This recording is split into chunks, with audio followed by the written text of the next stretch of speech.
Bem, nós já estamos de volta, são 12 horas e 23 minutos, a hora da democracia no balanço. Roda a vinheta.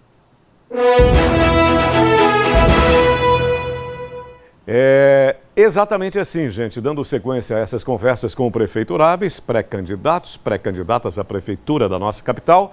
Hoje vamos receber Emília Correia, do PL. A vereadora é advogada, ela é defensora pública aposentada, é comunicadora de rádio e TV. Está em seu segundo mandato parlamentar e preside a Procuradoria da Mulher da Câmara Municipal de Aracaju. Emília Correia se apresenta como essa possibilidade para a nova gestão de Aracaju. Doutora Emília já está aqui no balanço para a gente se conhecer mais e melhor. Doutora Emília, seja bem-vinda. Como vai, doutora? Tudo Boa tarde. bem, Sérgio. Tudo bem muito com você? Feliz de estar aqui, né? Nesse formato. A satisfação é nossa, tenho a certeza absoluta. E ao mesmo tempo eu te pergunto, olhando aqui para você, a pergunta que eu compartilhei também com outros pré-candidatos e candidatas. O que me faria votar na Emília Correia para prefeita de Aracaju? Quais são os seus atributos? Primeiro, Serginho, eu preciso dizer que eu tenho uma gratidão imensa a Deus e ao povo de Aracaju, que tem me conduzido e tem me notado. E nessa de me notar, eu vou compreender que isso está acontecendo por causa da minha atividade por mais de 30 anos como defensora pública, atuando sempre em benefício e em defesa do menos favorecido. Isso veio comigo. Eu tenho certeza que isso chamou atenção, porque não foi uma história que começou há pouco tempo, é uma história de uma longa jornada como defensora, como radialista, comunicadora de rádio e televisão, ensinando o direito às pessoas para que elas se tornem autônomas, livres para decidir, para entender, né? E como parlamentar, como vereadora, aí já não tem tanto tempo, mas também fui notada pelos posicionamentos, pela coerência dos posicionamentos, pela coragem. É isso que eu ouço. Eu estou dizendo o que o povo vai me dizendo. Eu gosto e você me representa por causa do seu formato de ser na política. Como defensora pública, eu a conheci. São eles que me contam, porque quando eu faço, eu me dou tanto que eu não estou vendo se aquilo deve ser como deve ser. Tem que ser feito como deve ser feito. E eu acho que acabei ganhando a confiança do aracajuano com o trabalho que eu venho desenvolvendo. Na comunicação, por exemplo, levando a informação do direito de uma forma facilitada, e isso facilita a vida das pessoas. Então, eu tenho a impressão que a Emília agradou, a defensora agradou, a comunicadora agradou pela coerência, pela firmeza, pelo destemor ao sistema. Eu acredito que tenha sido isso. E em que você é diferente do atual prefeito Edivaldo Nogueira? Edivaldo experimenta um longo período de administração pública. O que o Edivaldo fez que você não faria? O que você faria que ele ainda não fez? Como você seria diferente ao Edivaldo e em quê? Eu acredito que o Edivaldo, ele acabou se perdendo muito nessa longa caminhada, porque, veja, o Edivaldo teve um privilégio muito grande de gestão, porque a gestão de um gestor, digamos assim, é de 4 anos. O Edivaldo, ele já vai para 16 anos e ele não atuou, ele não passou confiança. É o sentimento que eu tenho, porque é o que o povo me passa. Ele não passou confiança em temas e pautas muito caras para as pessoas. Olha, Sérgio, por exemplo, o transporte público nunca mudou, uma licitação que nunca aconteceu, são quase 16 anos e não se tem um transporte de qualidade. A licitação poderia ter acontecido, tenha certeza disso, a gente sabe, a gente conhece, era só ter foco para resolver o problema da licitação, chamar os atores e atrizes que poderia destravar. O plano diretor, ele não destravou, então ele não passou confiança. E hoje ele está com uma dificuldade muito grande, porque a Aracaju, nesse momento, está mais abandonada do que antes, porque parece que o foco agora é a reeleição, ou melhor, a eleição do sucessor. Então, a gente compreende até isso, mas o Edivaldo, eu tenho a impressão que ele se perdeu porque ele não focou nos pontos que o povo mais desejou. E a gente tem que ouvir as pessoas. A gente tem que prestar atenção. Eu acho que ele prestou atenção, de repente, no que ele queria fazer, do jeito que ele queria fazer, sem planejamento. É uma cidade sem plano diretor, que precisa ser destravada, e esse plano diretor vai dar uma ordem à cidade, vai ordenar os feitos, e isso é muito importante. E você citou esse prestar atenção, você olhar bem para a cidade. E você também citou a sua experiência profissional como defensora pública, como advogada e também como vereadora. De uma maneira muito objetiva, Emília, quais são as suas principais bandeiras? Pronto, isso é muito importante. Com a experiência que eu adquiri como defensora pública junto ao povo, sentindo a dor do povo, a gente sabe exatamente hoje como parlamentar, e se assim o povo desejar, como uma gestora de uma cidade que o povo necessita. Então, no nosso plano de governo, por exemplo, a gente tem já algumas coisas que a gente não vai abrir mão. A questão da saúde. Se você perceber, nós temos duas UPAs, né? Temos o Hospital Nestor Piva, que é de pequeno porte, e temos o Fernando Franco. Um está na Zona Norte e o outro está lá na Zona Sul, no Augusto Franco, na Farolândia. E ali o que acontece? Não está atendendo a contento, não tem um centro de diagnóstico por imagem, que facilita a vida do médico, do diagnóstico. A gente tem isso no nosso plano de governo, criar um centro de diagnóstico por imagem, criar um centro de especialidade. A saúde está abandonada, não tem especialistas. A gente tem esse objetivo de chegar, de melhorar, de minimizar, de readequar os postos de saúde. É uma solução necessária, porque, Sérgio, o que está acontecendo nos postos de saúde é absolutamente um absurdo. Falta medicamento simples como dipirona, por exemplo. Falta tudo que é o exame que não acontece, é a consulta que não acontece, porque faltam médicos, faltam especialistas. A gente tem no nosso plano todo um planejamento voltado para que isso venha acontecer, inclusive com concursos públicos, que não acontece também. Então está tudo isso de uma forma muito responsável, viável. Nós temos um planejamento também de construir, ali tem a maternidade Lourdes Nogueira, e ali está sem funcionar uma maternidade, um espaço que pode ser muito mais otimizado. Ali nós vamos ampliar um pouquinho mais os serviços, colocando um hospital da mulher, para cuidar da saúde da mulher. Nós sabemos que isso é possível. E ali a mulher vai poder cuidar da saúde como um todo e vai poder dar à luz num local só. Isso tudo nós temos pela sensibilidade, pelo olhar como mulher, como jurista que conhece os direitos. Agora veja o conflito, muitas vezes de uma jurista e uma parlamentar, que tem limitações de atuar, né? Por exemplo, a jurista conhece o direito, explica o direito, ensina o direito, judicializa.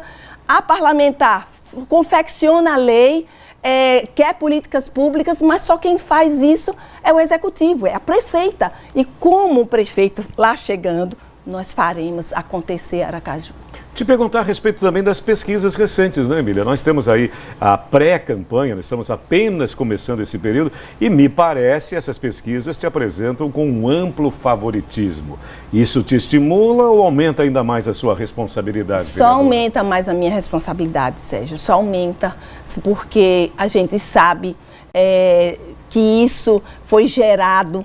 Aí eu digo, eu volto, o que foi notado na Emília foi um diferencial. Temos vários pré-candidatos e pré-candidatas, nós temos aí.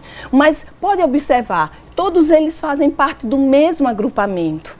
Então, quando o aracajuano e a aracajuana me coloca na intenção de votos, no primeiro lugar na pesquisa, com uma diferença muito grande, ele está dizendo o que ele quer. Ele está dizendo, eu não quero nada disso aqui, como aconteceu em 2022. Ele está dizendo que ele quer exatamente aquela que está combatendo esse sistema que faz esse agrupamento de candidatos. E aí não é nenhum demérito aos pré-candidatos e às pré-candidatas, não é. É uma questão de, é fato isso, todo mundo sabe que eles estão disputando uma vaga para ser o candidato do sistema ou a candidata do sistema. E por falar em agrupamento político, qual é a ingerência dos irmãos Amorim durante a sua campanha? Eles vão exercer algum tipo de influência? Isso é benéfico? Isso não é? Eu perguntava, inclusive, para vários candidatos aqui a respeito também das suas ligações, né? Sim. E me parece existe também essa ligação com esses irmãos, os sobejamente conhecidos irmãos Amorim da política tradicional aracajuana. Pois é, veja como são as coisas. Os irmãos Amorins, que é o Edivan e o Eduardo, são pessoas que fazem parte e que se mantiveram, não se inclinaram para o sistema, esse sistema que está composto aí, resistiram, e a Emília, a essa pré-candidata, foi ao encontro do partido, porque até o partido nós tivemos dificuldade. Qualquer partido que eu estivesse hoje, certamente eu não tinha garantida a disputa. O PL, que o presidente estadual é o Edivan Amorim, e daí a minha ligação com ele, porque ele é o presidente do partido que eu cheguei para disputar uma prefeitura, se assim for da vontade de Deus e do povo. É uma ligação apenas partidária, uma ligação também de admiração pela história do Eduardo Amorim, que foi considerado o melhor senador do Brasil. O melhor senador do Brasil, foi um excelente deputado federal, é um médico de excelência, não tem nada a dever, eu acho que isso incomoda aqueles que se preocupam com isso. A Emília não tem chefe. Não tem. Ela tem autonomia e tem posicionamento, e ela já mostrou isso em 2022. E como é bom a gente conversar, porque também, conversando com outros candidatos, a gente esclareceu esses pontos com certeza, com absoluta tranquilidade. E ainda falando sobre essa questão política, você já tem uma definição para vice? Ainda não, Serginho. Nós estamos construindo... Estamos construindo, temos nomes interessantes, estamos construindo esse nome, e eu tenho e no grupo, no agrupamento, não tem nenhuma imposição de nome nenhum. O grupo está discutindo de forma igual e a gente está torcendo que isso seja definido para o melhor para Aracaju, que isso é muito importante. Doutora Emília, mulher vota em mulher? Existe a possibilidade de algum tipo de acordo entre vocês? Isso nos alegra demais, né? Já sabe disso a audiência, porque eu contabilizo contigo aqui 5 nomes de mulheres. Vocês têm algum tipo de conexão? Então, eu acho muito importante que a mulher esteja ocupando esses espaços de disputa para a majoritária, a eleição majoritária.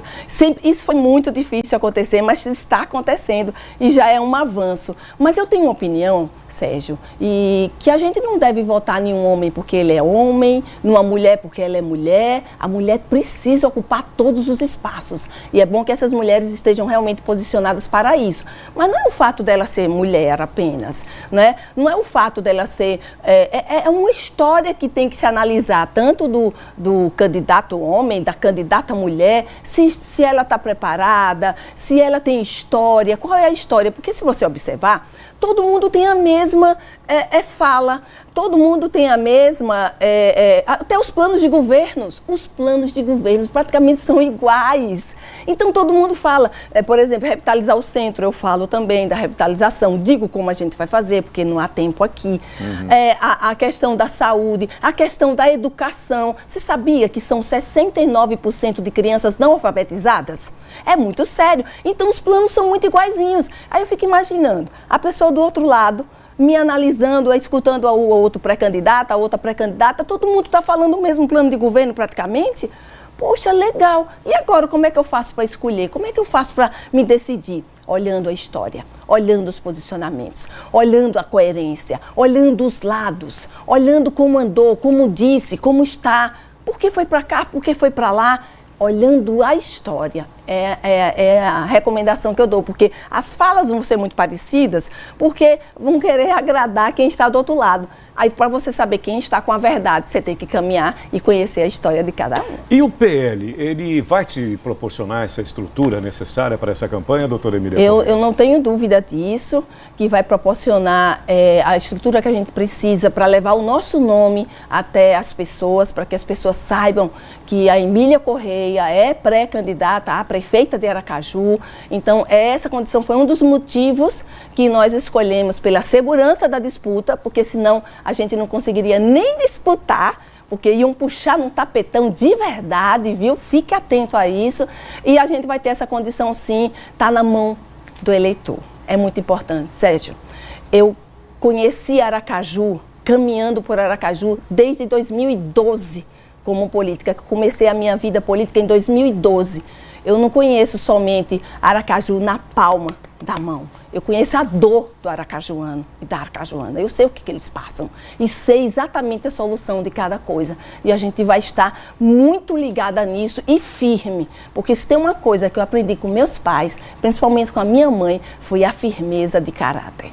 Muito obrigado, doutora Emília Corrêa. O bom é que você sabe que o nosso tempo aqui é rigorosamente cronometrado. Eu sei. Estamos encerrando essa entrevista e, como eu digo sempre, é muito saudável. É muito. Como é bom esse tempo que temos aqui com os pré-candidatos, as pré-candidatas, essas pessoas que se disponibilizam para que possam se mostrar à nossa comunidade. Te agradeço demais, doutora Emília Corrêa. E uma grande jornada para você e boa sorte. Obrigada. Nossa gratidão a Aracaju.